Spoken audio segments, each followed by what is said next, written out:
sio mimi, sio mimi tena, Kristo ndani yangu, hayo yanitosha. Oh, sio mimi, Sio mimi tena, Kristo ndani yangu, hayo yanitosha. oh, sio mimi, Sio mimi tena, Kristo ndani yangu, hayo yanitosha. oh, sio mimi, Sio mimi tena, Kristo ndani yangu, hayo yanitosha. sio mimi tena, Kristo ndani yangu, hayo yanitosha. Sio mimi, Sio mimi tena, Kristo ndani yangu, hayo yanitosha. sio mimi, Sio mimi tena, Kristo ndani yangu, hayo na turimane twese gutyo. yanitosha. Ah, sio mimi, Sio mimi tena, aye, Kristo ndani yangu, hayo yanitosha. oh, sio mimi, Sio mimi tena, Kristo ndani yangu, hayo reka turirimbane n'abakristu ko bonyine gusa. Oh, sio mimi we, atura nawe uririmbe ko Imana iri mu buzima bwawe. Ayo, kuririmba ni ugutekereza icyo Imana yakoze. Sio mimi, Kristo ndani yangu, haleluya. Reka tuzamure ibiganza. Oh, sio mimi we,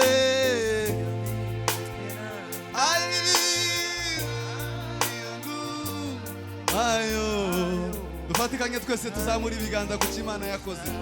Oh, sio mimi we,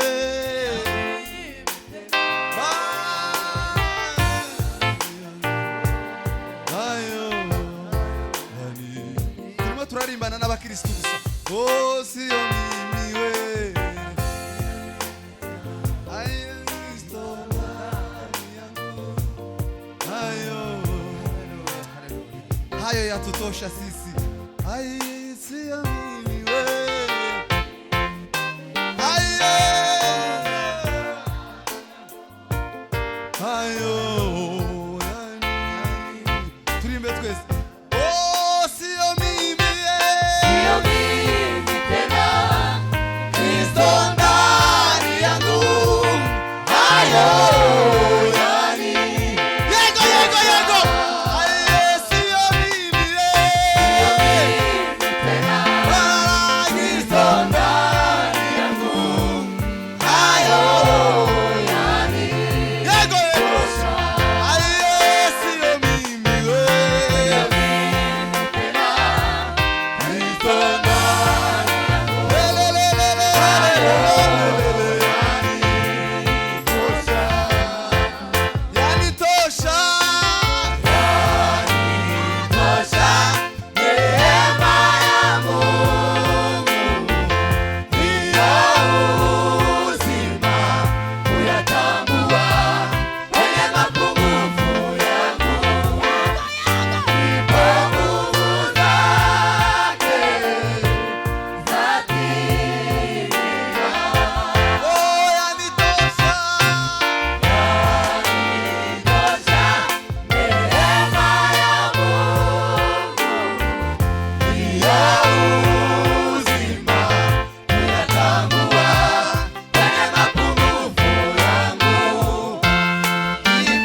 kuyatambua kwenye upungufu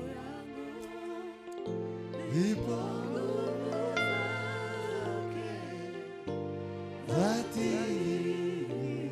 Zamura ibiganza vyawe tekereza ku Imana yakoze. Kirekire Mungu amefanya. Sio mimi tena, Kristo ndani yangu, hayo yanitosha. Oh, sio mimi wewe, Sio mimi tena, Kristo ndani yangu, hayo yanitosha. Ai, sio mimi wewe, Sio mimi tena, Kristo ndani yangu, hayo yanitosha. reka tuyishime tuzamura ibiganza. Oh, sio mimi wewe, Sio mimi tena, Kristo ndani yangu, hayo yanitosha. oh, sio mimi wewe. Sio mimi tena, Hallelujah. ndani yangu, hayo yanitosha. Oh,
itakayofaulu.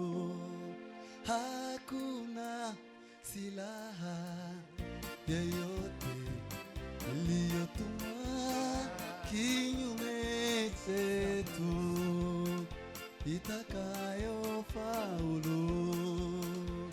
Hakuna, hakuna, hakuna itakayofaulu. Hakuna, hakuna, hakuna itakayofaulu. Hakuna,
Hallelujah.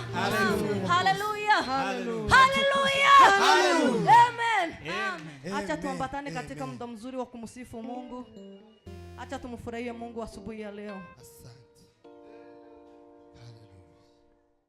Na mwingine mtetezi ila wewe,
tumejificha ndani ya Bwana, sema hivyo, hatutahofu.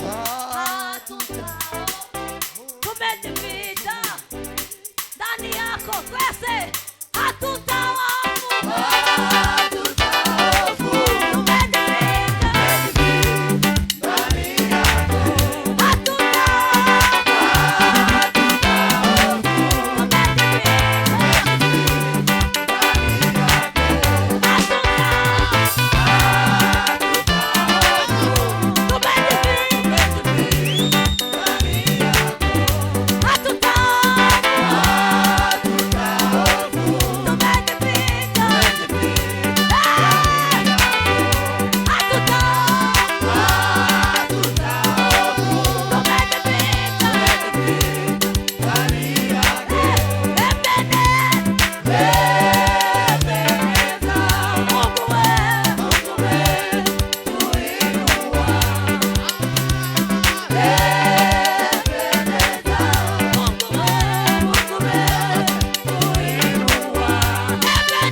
Tarudia kidogo. Tuvuge ngo Ebeneza. Seme Ebeneza. Mungu umetuinua. Anora tuzao. Bwana Yesu asifiwe. Amen. Indirimbo mwari murangije yavuze. Bo mmemaliza imesema. Ngo Kristo ndani yangu hayo yanitosha. Amen. Uzimamba abantu batanyugwa muri isi. Najua kwa sababu gani watu hawatosheki dunia hii? Kristo ndani muri bo. Kristo hayuko ndani mwao. Kristo muri twe. Kristo ndani mwetu. Anatosha. Anatosha kabisa. Utamugeretse ibindi arahagije. Sipoweka mambo mengine yanatosha. Bwana Yesu asifiwe sana. Amen. Hallelujah. Bwana Yesu asifiwe. Amen. Niwe rero waduhinduye abakomeye, niwe watuzamuye. Niwe ametuinua. Ese yo mutekereza ngo yaratuzamuye cyangwa se ametuinua, mutekereza iki? Kufikiria ametuinua, mnafikiria nini? Unaenda kwa biashara. Uko niko kuzamurwa. Hiyo ndio kuinuka. Nushaka kube generali w'igihugu. Warazamutse se. Hivyo umeinuka. Oya. La. Yaratuzamuye aduhindura abana b'Imana. Ametuinua akatugeuza Kristo mu buryo bw'umwuka. Amen. Ubu rero turi abana b'Imana. Kwa sasa sisi ni wana wa Mungu. Hallelujah. Bwana asifiwe. Amen. Nasubiremo. Tarudirie. Alafu tumsifu Mungu.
Bwana Yesu asifiwe. Amen. Amen. Mungu wese nafata agatambaro. Kila mtu ashukue kitambaa. Utagafite afata kirato. Bwana Yesu asifiwe. Amen. Nitumara tuwe Ebeneza. Tuseme Ebeneza. Bwana wanatuzamua. Mungu umetuinua. Haleluya. Haleluya. Bwana Yesu asifiwe. Amen. Nimundeke ndirimbe.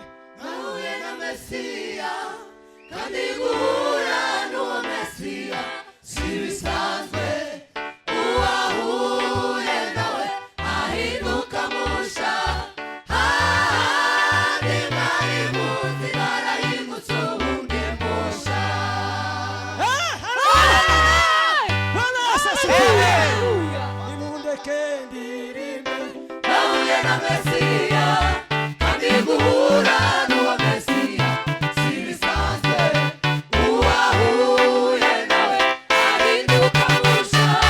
Hahandi mwari muzi narahindutse ubundi musha. Bwana Yesu asifiwe. Haleluya. Yodo.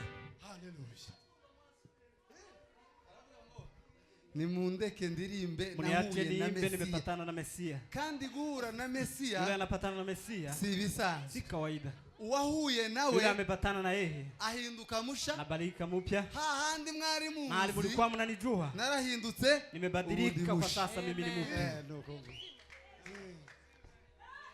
Katwongere dusobanure bukeya. Cha tufafanue kidogo. Nimundeke ndirimbe. Mniache niimbe Kuko nahuye na Mesia. sababu nimepatana na Mesia. Kandi guhura n'uwo Na Mesia. kupatana na huyo Mesia Ntabwo ari ibintu si bisanzwe. mambo ya kawaida. Uwahuye Yule nawe ambaye amepatana na yeye ahinduka musha. kubadilika mpya. Hahantu mwari muzi Mahali kera. mlikuwa mnanijua Musha. zamani Narahavuye. nimetoka hapo. Ubundi musha. Kwa sasa mimi nimebadilika. Nimundeke ndirimbe rero. Kubitira Imana Haleluya. bashitsa.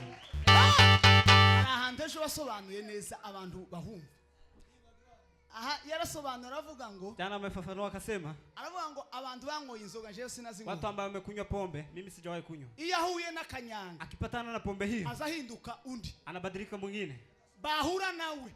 Ukipatana na Umuntu yeye wese ahuye akavuga ngo uyu nguyu yahuye n'akanyanga. anasema huyu amepatana na pombe Uyu hiyo, nguyu yahuye n'akanyanga. huyu amepatana na pombe hiyo. Niba wahuye n'akanyanga azahinduka. Kama yule amepatana na pombe anabadilika, Wewe wahuye na wewe Yesu. umepatana na Yesu, Ugomba guhinduka bigana. ni lazima ubadilike. Hallelujah. Hallelujah. Tuzamure Imana Tumpe icyubahiro. Bwana utukufu. Haleluya. Niba warahuye na Mesia. Kama umepatana na Mesia Abantu batarabona ko wahinduka. na watu bado hawajaona kwamba umebadilika, Uratubesha. wewe unatudanganya. Nimba bazahura n'akanyanga n'icupa rya Kama watu wanapatana na chupa ya pombe, kada bazabagurira hara bazakitaho canga pombe abahuye na canga gutya wanapatana na pombe hiyo azamahindura icyerekezo. wanabadilisha Wewe wahuye mwelekeo. na Yesu ndi wagihindura gute? Ariko uyu munsi urakomeye. Hii siku Nawe ni ni ngumu. umusore wamwaye ikimogi. Nimepatana na kijana ambaye amekunywa Yaciye muri uyu muhanda. bangi Yamaye ari ku muhanda wose. akakimbia Afite barabara umupanga, yote. afite umupanga mu ntoki. Alikuwa na Ntawari mpanga. umuntu wese yakamukubita amaso akiruka. Kila mtu alikuwa Akavuga ngo anamuona barantenya. anatoroka. Nasema Yehuye niki? umepatana na nini? None ni Na gute bangi. twe twahuye na Yesu tutahindutse. Kwa nini sisi tumepatana na Yesu Bwana hatujabadilika? Yesu asifiwe. Amen. Umuntu uzubona akanyanga akibagirwa iwe agataha munsi y'ikiraro. Kama mtu anapatana na pombe anasahau kwake, analala chini ya mti.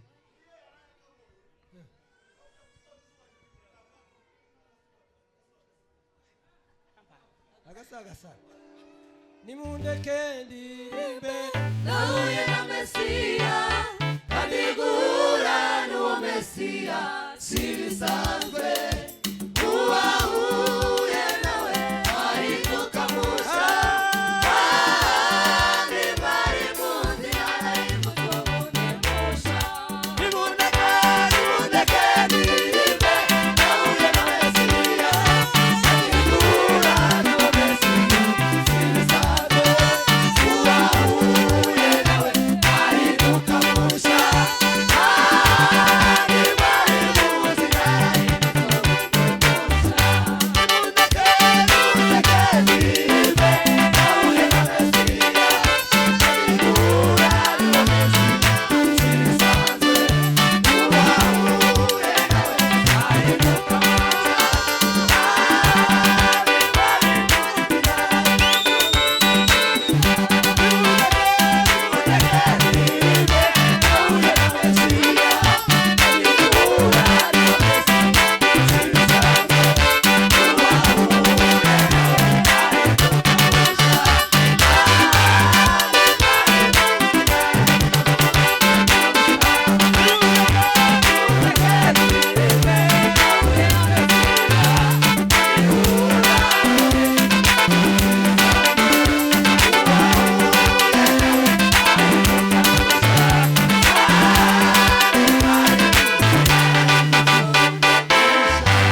asifiwe. Amen.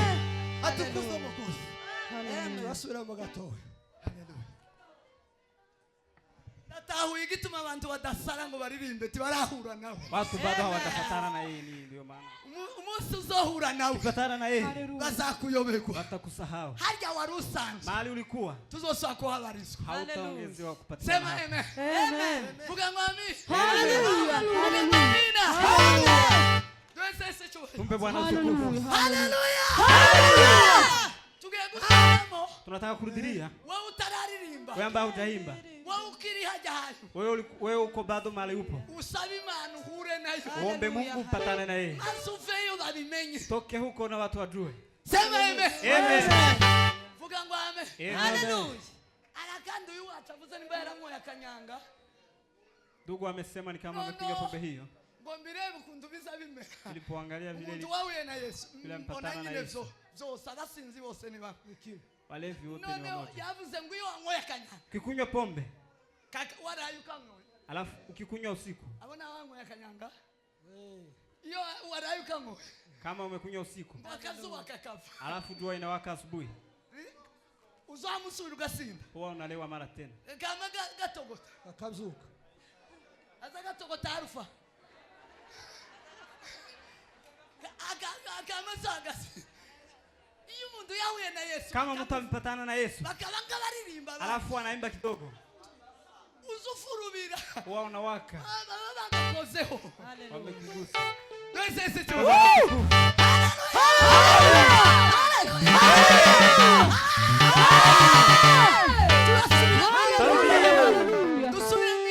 Turudilie mara moja. Wumve ko wahuye nawe. Ujihisi ya kwamba umepatana Wumve na ko yeye. haje wari usanzwe Ujihisi ya utakihawa. kwamba mahali umekuwa huko tena. Tukibayo. Wewe hulizi huko tena. Kandi niba ukibaya abantu Na bakukurebera. kama uko huko Turahura na Yesu. bado hujapatana na Kandi Yesu. naba bari abantu. Sino sakubwira umuntu ngo ririmba Mimi cyangwa ishima. nimesamehe watu, siwezi ambia watu tena imba. Arishima nikitaki. Atafurahi na nini? Hana chochote. Ariruka gutenda. Atakimbia aje na hana. Usubira birindiri. Rudilia. Bwana Yesu asifiwe. Amen. Haruzi gutera igitero. Mushake muririmba aho ngaho naho. Twatu. Nimureke. Ku kindi cyumweru nzayitera nzabanyizi yose. Bwana Yesu asifiwe. Amen. Ahubwo nahuye na Mesiya. Agabuda kwifata biramugora azamuka umudugudu asakuza ati bagenzi muri na Mesiya nimundeke ndirimbe nahuye na Mesiya kandi guhura no Mesiya sibisanzwe uwahuye nawe ahinduka musha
nuko biva Haleluya.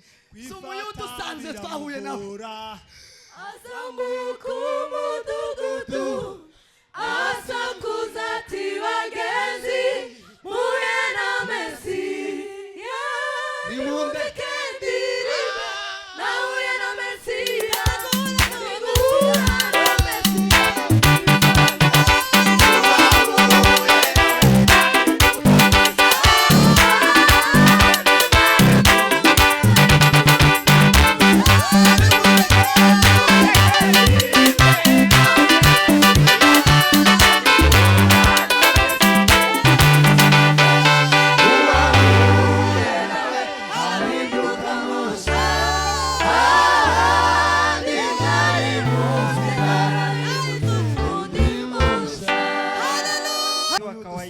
Sumuyudu usanzwe Si Muyahudi wa kawaida. Sumuyudu usanzwe Si Muyahudi wa kawaida.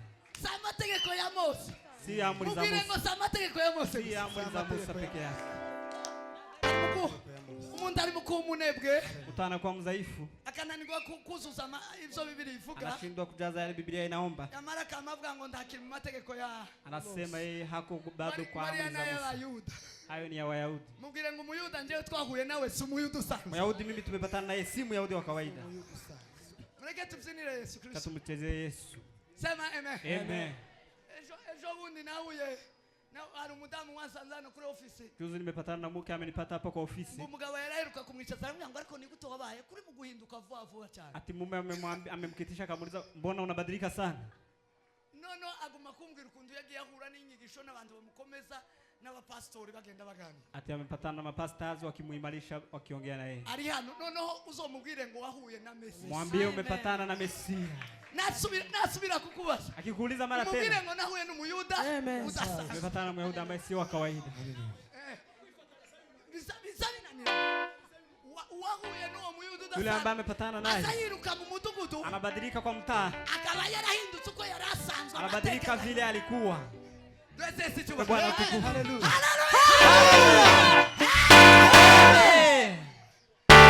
narahumuritse cyane muri iri kanisa hariho abantu baba bahinduka Imeimarika sana kwa kanisa hii, kuna watu hariho wanabadilika. abantu bari mu Kuna guhinduka watu wanabadilika. hariho abantu bari mu guhinduka Kuna watu wanabadilika. yambwiye iryo jambo ndabyibuka nkaza ngira ngo nisohoka barambwira ngo siko wabaye kibonge Ameniambia neno hilo na nikanona sana. wabaye kibonge sema amen Amen. vuga ngo amina we Hallelujah. subira ngo amina Hallelujah. subira ngo amina Hallelujah. nimuhure n'umuyuda udasanzwe Patana na Myahudi ambaye si wa kawaida. nimuhure n'abantu badasanzwe Patana na watu sio wa kawaida. nomara amateka y'induka bazakubaza ngo se byagenze Alafu historia ibadilike wakuulize mubwire ngo imeenda. umuyuda haleluya haleluya mureke tubyine Haleluya. Haleluya. Reka tere haleluya zo gushima Imana. Sana shauti haleluya za kushukuru Mungu mbili Kubera ko Imana igira neza. sababu Mungu anatenda wema. Tuzamura amaboko. Tuinue mikono. Ufite amaboko abiri ziyazamure dushime Imana muri haleluya. Inua mikono tumshukuru Mungu. Haleluya.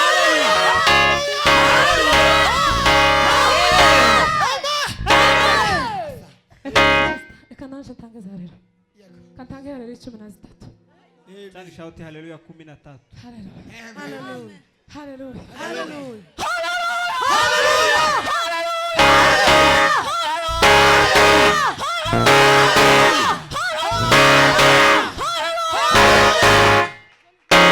Hallelujah. amen asikaye zirindwi 13 zamura Inue. zamura icyubahiro Kwa utukufu wa Mungu. asigaye zirindwi Mabaki 7. zitanu zirindwi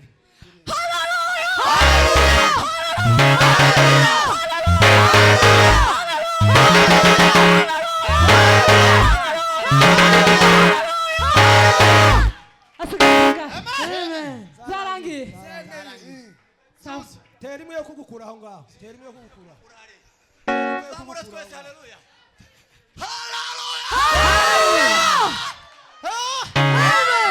Yesu asifiwe umugabo umwe yafashwe n'umwuka uramugurutsa muta mu rukuguto iriya hanze mu rukenezeke Mmoja ameshikwa na roho akamtupa waba nje ya aramubwira ngo kanisa. zamuka muri rugo isubire nkureyo revera aramubwira ngo natera indi haleluya mukuru iriya Naye yarake alikuwa amemwambia shauti haleluya. wote mtoe yamenye huko. iyo yarake bibaho cyane. Amen. Shiremo ngira tutu.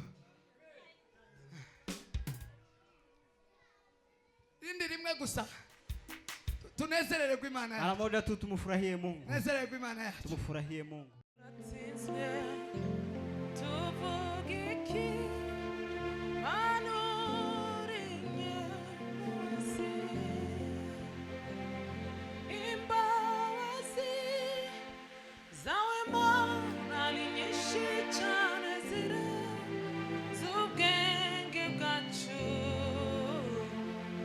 turatsinzwe tuvuga iki manurinye imbabazi imbabazi zawe mana ni nyinshi cyane z'ubwenge bwacu turatsinzwe tuvuga iki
Hallelujah.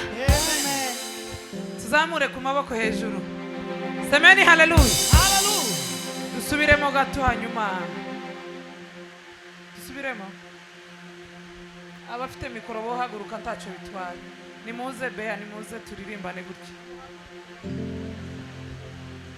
Dorukunu wababashwe n'amafuti umwana w'umuntu wishiraho ibyaha bye wowe utaracumuye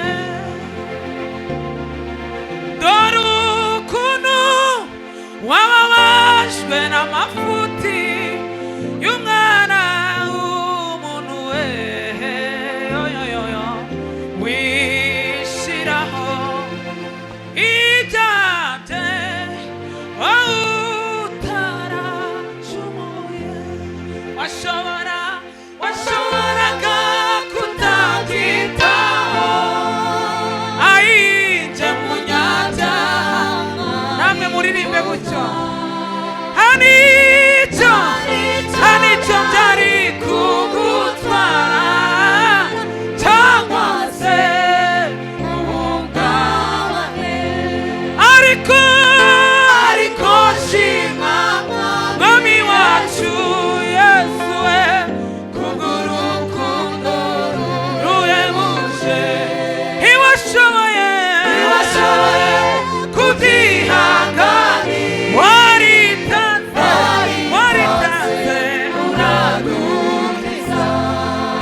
urashoboye hanganira Yesu waritanze uradukiza.